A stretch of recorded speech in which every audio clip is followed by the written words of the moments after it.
Bonjour et bienvenue dans cette vidéo de présentation de la version 2.12 de Loginov.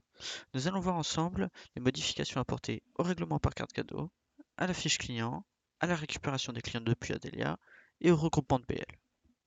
Donc tout d'abord, vous pouvez désormais régler un ticket avec plusieurs cartes cadeaux. Pour cela, vous allez dans le multi-règlement, puis carte cadeau. Vous sélectionnez votre carte, vous indiquez le règlement que vous voulez qu'elle règle. Et ensuite, pour ajouter la deuxième ou la troisième, il vous suffit de recliquer sur carte cadeau.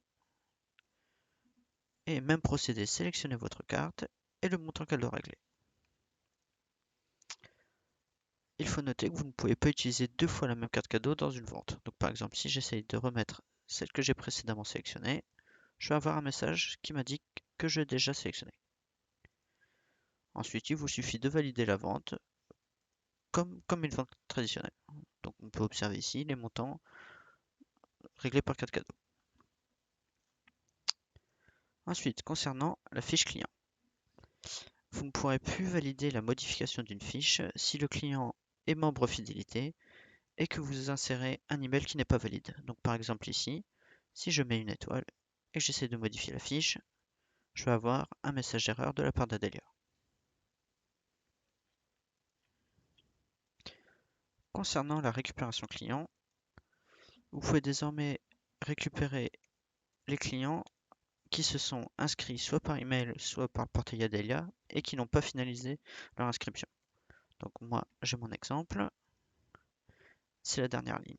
Si j'essaie de le récupérer, je vais avoir un message qui me dit que ce compte doit être validé par le client sur le site Adelia, mais que cela n'empêche pas la récupération en caisse. Et voilà, et là il me suffirait de valider pour récupérer ce client. Enfin, concernant le regroupement de BL, il y avait une anomalie si vous faisiez un regroupement de BL avec un acompte. L'acompte n'était pas transféré sur la facture.